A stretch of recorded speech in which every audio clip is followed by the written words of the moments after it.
اعوذ باللہ من الشیطان الرجیم، بسم اللہ الرحمن الرحیم۔ تمام دوستوں کو، تمام ساتھیوں کو 73واں جشن آزادی مبارک ہو۔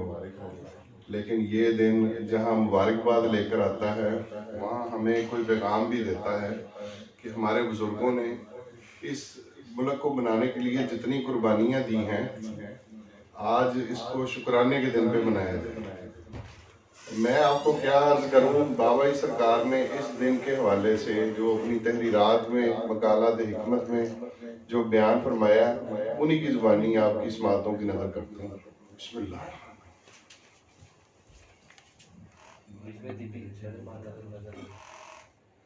اللہ تعالیٰ قرآن مجید میں فرماتا ہے، اور جن لوگوں نے ظلم سہنے کے بعد اللہ کے لیے وطن چھوڑا، ہم انہیں دنیا میں اچھا ٹھکانہ دیں گے اور آخرت کا اجر تو بہت بڑا ہے۔ بابائی سرکار لکھتے ہیں، میرے آقا روحی فدا صلی اللہ علیہ وسلم، آج 14 اگست ہے۔ آج کے دن بٹھنڈا سے لے کر راج پورہ تک مسلمانوں کا قتل عام جاری تھا اور میں موجود تھا۔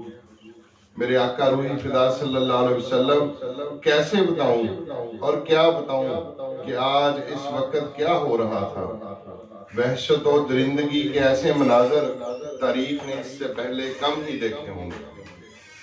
فاتحانہ کہکوں کے ساتھ معصوم شیر خوار بچوں کو نیزوں پر اچھالا گیا۔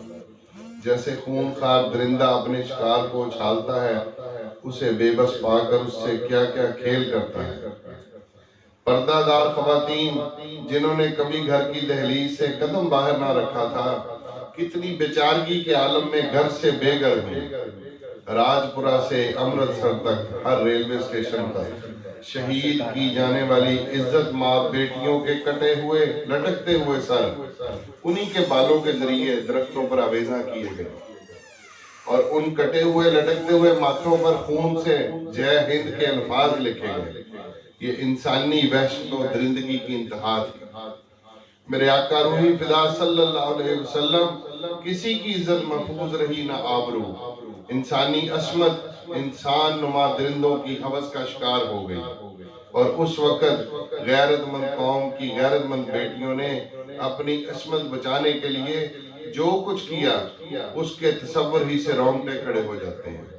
کسی نے اپنے آپ کو چھری مار کر ختم کر ڈالا، اور کسی نے پتھر سے اپنے ہاتھوں اپنا سر کچل لیا۔ اور کچھ نہ ہو سکا تو ساگ چیرنے والی درانتیوں سے ہی اپنے گلے کاٹ ڈالے۔ پناہ گاہ نہ ملی تو کنووں میں چھلانگیں لگا دیں اور نہروں میں ڈوب گئیں۔ چھتوں سے کود کر اپنی زندگی کا چراغ بجھا دیا، لیکن دامن عصمت کو داغدار نہ ہونے دیا۔ باپ کی عزت اور بھائی کی غیرت نے خود کو مجبور پایا تو اپنی ہی بیٹیوں اور بہنوں کو اپنے ہی ہاتھوں ختم کر ڈالا، اور غیرت کی موت کو بے غیرتی کی زندگی پر ترجیح دی۔ میرے آقا روحی فدا صلی اللہ علیہ وسلم، اس وقت اس امت پر کڑا وقت طاری تھا۔ ہندوستان بھر میں مسلمانوں پر ان کے اپنے ہی وطن کی سرزمین تنگ ہو گئی تھی۔ جن گلی کوچوں میں وہ پلے اور بڑھے تھے، قسم پرسی کے عالم میں آج وہ ان سے نکلنے پر مجبور تھے۔ لٹے پٹے قافلوں کی صورت میں سفر کے دوران بھی موت ہر کہیں ان کا پیچھا کر رہی تھی۔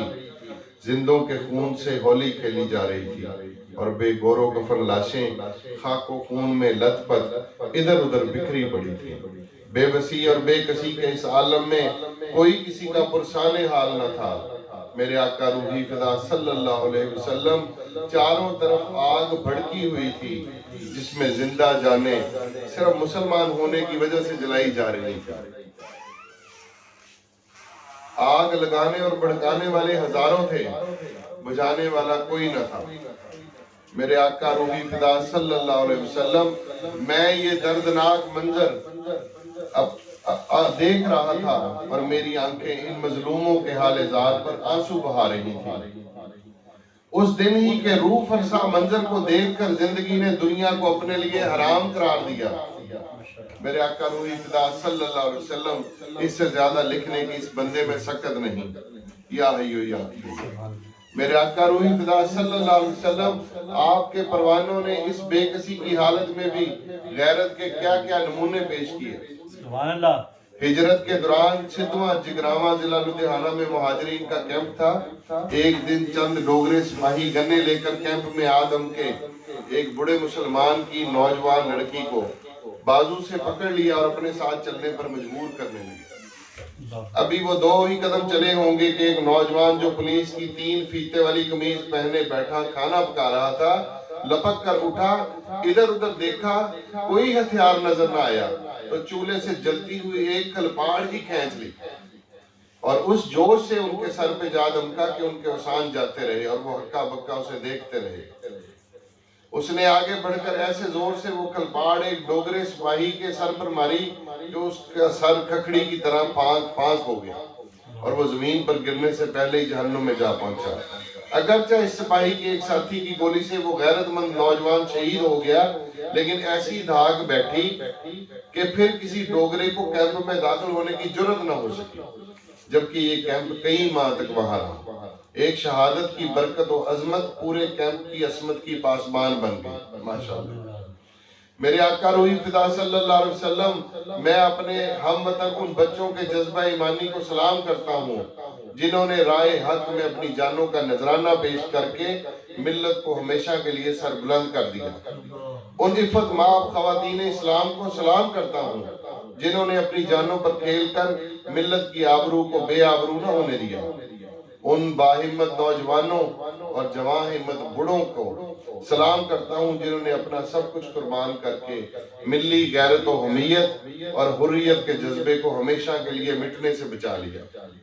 میرے آقا روحی فدا صلی اللہ علیہ وسلم, کسی پر اپنی پیاری چیز کو قربان کرنا وفا کی حد اور اپنی جان تک قربان کرنا فدا کی حد ہے.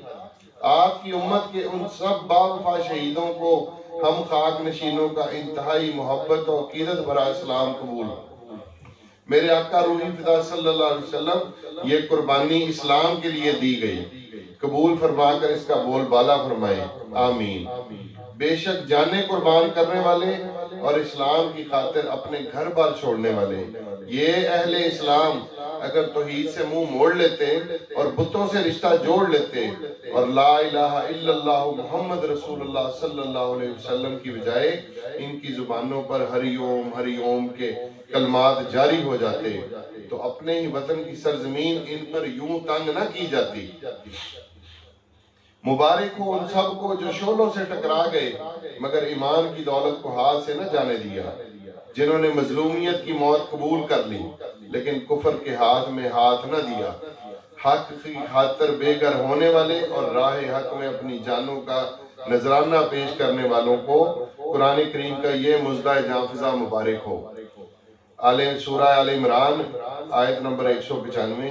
سو جن لوگوں نے ہجرت کی اور اپنے گھر سے نکال دیے گئے اور میری راہ میں ستائے گئے اور لڑے اور قتل کیے گئے, میں ضرور ان سے ان کے گناہوں کو دور کروں گا اور انہیں ایسے باغوں میں داخل کروں گا جن کے درختوں کے نیچے سے نہریں جاری ہیں. یہ جزا ہے اللہ کی طرف سے اور اللہ ہی کے پاس اچھا اجر ہے.